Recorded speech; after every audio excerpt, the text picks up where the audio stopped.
So today I wanted to talk a little bit more about some of the details of how I was able to solve my chronic back pain problem.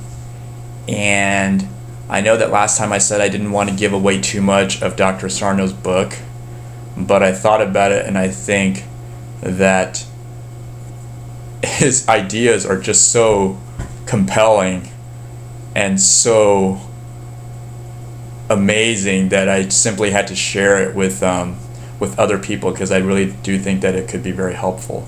So I hope Dr. Sarno forgives me. The most important thing that I wanted to talk about, one insight that I took away from his book, is that you have to be sort of in a position psychologically where you're ready to accept that your back pain could be caused by psychological factors. And I feel personally that the reason I was able to recover very, very quickly within the span of 2 or 3 weeks from my 7-year problem is that I had actually been doing, prior to that, a lot of homework to try to figure out what was the cause of my back pain. And I had gone down a lot of different paths and came up with a lot of dead ends.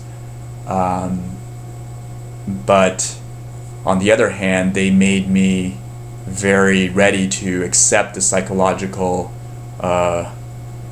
explanation for my problems simply by process of elimination. And I'll give you some examples in that, as I mentioned last time, I had gone to a lot of doctors and they had taken x-rays and MRIs, and I had actually taken on the task at that time, after getting the x-rays and MRIs, of really trying to understand what they were telling me. I would go online and I would research about the different muscles in the back, the different bones. I learned about all kinds of back problems like Bertolotti's syndrome, piriformis syndrome, herniated disc.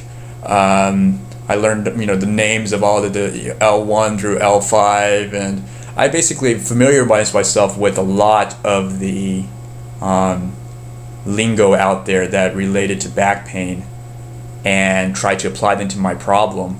And as I mentioned, over the 7 years, it really ended up that I went down a lot of paths that took me to dead ends, but at the same time I acquired a lot of information.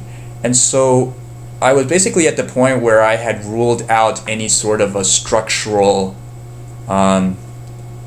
deficiency, any sort of obvious structural deficiency in my back, because the x-rays seemed normal and the MRIs had that issue that I mentioned last time, where even though there was a bulging disc, I didn't think it was the real source of the problem. And so I was very ready by the time that I came across Dr. Sarno's book to accept an alternative way of looking at things, which I might have missed. One other thing that I did over the course of those years was to keep a journal of when my back pain might happen. And so sometimes it would happen in the morning, but then other days it wouldn't happen until maybe later in the afternoon. And so trying to attribute a structural reason to it at the time really confused me, because it just didn't seem to fit any of these hypotheses of what might be wrong. And so when I first read about the description of Dr. Sarno's book on the internet, I immediately suspected that, this might have something to do with me, and that the problem might be psychological. And what I did was, I remember I saw the mention of the book on a bulletin board, internet bulletin board, and I immediately went on Amazon and ordered the book. And I actually could not wait for the book to be mailed to me. So the next day I took the initiative of going to the local bookstore to get myself a hard copy. And that actually shaved 3 days off of my total recovery time, just having the book delivered 3 days earlier. And so now I have 2 copies of the book sitting around, but I think it was really worth it because I solved my problem 3 days earlier. And you can't imagine how much difference 3 days makes when you are sort of in pain and suffering and so frustrated. And so I mentioned that just to give an example of how ready I was to listen to what he had to say, and I think that was probably the number one reason why I was able to assimilate his teachings so quickly and recover, in such rapid time. So the second thing I wanted to mention was specific things that I did to combat the pain. One major thing that I had been doing over the 7 years was to practice yoga.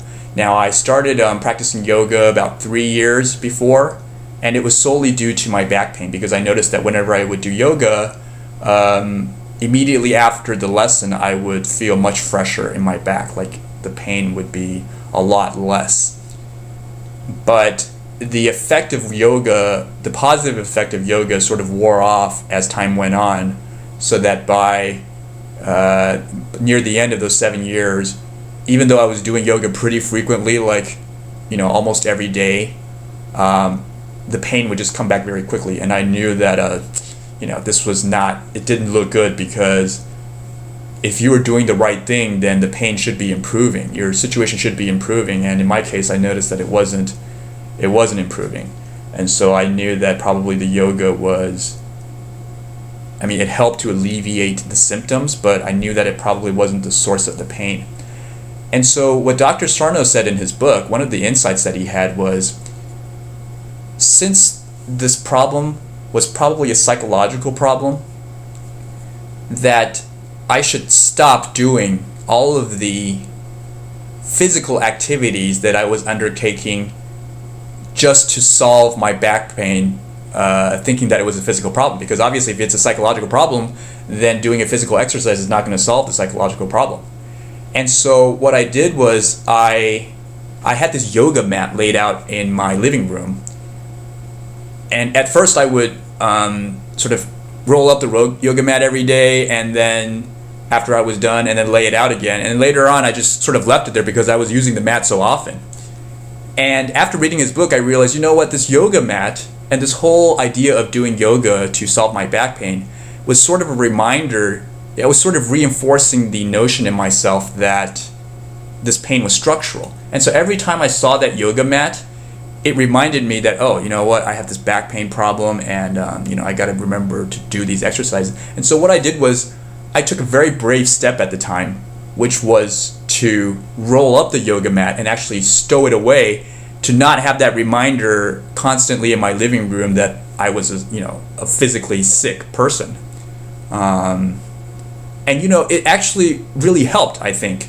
Not that yoga is harmful to your back, but simply having some kind of a crutch, like that mat basically was a symbol of my dependence on doing certain kinds of exercises to try to ward off my back pain. And that was not a good thing, according to Dr. Sarno. The other thing that he recommended was to, if you had sort of stopped any physical activity because you were afraid to injure your back, then by all means you should recommence those activities. In my case, that was running, because prior to my back injury, what I thought was my back injury, I had been very good about going out and running maybe 3 times a week or so. But then after I had that back pain, then I became very hesitant to run.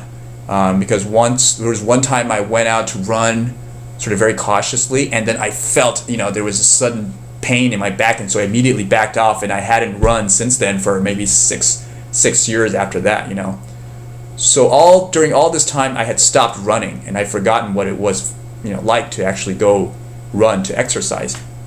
Instead, I went swimming. But after reading Dr. Sarno's book, I said, okay, what the hell? I'm going to go run again just to see what it might be like. And so I pushed myself, and I actually went out and I ran pretty hard that day. And the most amazing thing happened when I went running. And this is also clearly laid out in Dr. Sarno's book, which is why I think he is such a genius, is that when I started running, the pain had always been in my left piriformis muscle, my butt muscle. And then once I started running that day, after reading Dr. Sarno's book. I was running, and all of a sudden the pain in my left piriformis disappeared, and I was like, well, that's very interesting, because all along I had been thinking that if I was running, then it should aggravate the pain, but it didn't. It disappeared. And then the most amazing thing happened is that all of a sudden I experienced twitching, like a sort of a pain in my right piriformis muscle. And that was just the most amazing thing to me, because, imagine 7 years I had thought that there was some kind of a structural problem in my left piriformis muscle, but all of a sudden that just evaporated, and now the exact same thing was happening on the right side. And the other amazing thing is that this was all laid out in Dr. Sarno's book, because he specifically said that it's very likely that your brain is going to play tricks on you when you try to address the problem in this way, and that the pain might shift around your body. So what was on the left might be on the right, what was in the top might be on the bottom. And so this was all laid out, and once I experienced it happening to me, I remember I was running and I literally started laughing at myself. I was like, I cannot believe this. It's just, it was the most compelling evidence up to that time that the problem was really psychologically induced.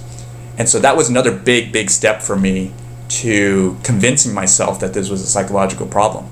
As he mentions in this book, I think the key thing is to convince yourself that there is really nothing wrong with your body structurally, and that this is really a psychological process, not to minimize the effects or the severity of the problem in any way, but simply to realize that, yes, structurally there's nothing I can do. The best thing that I can do is to retrain my mind to think differently in order to address the pain.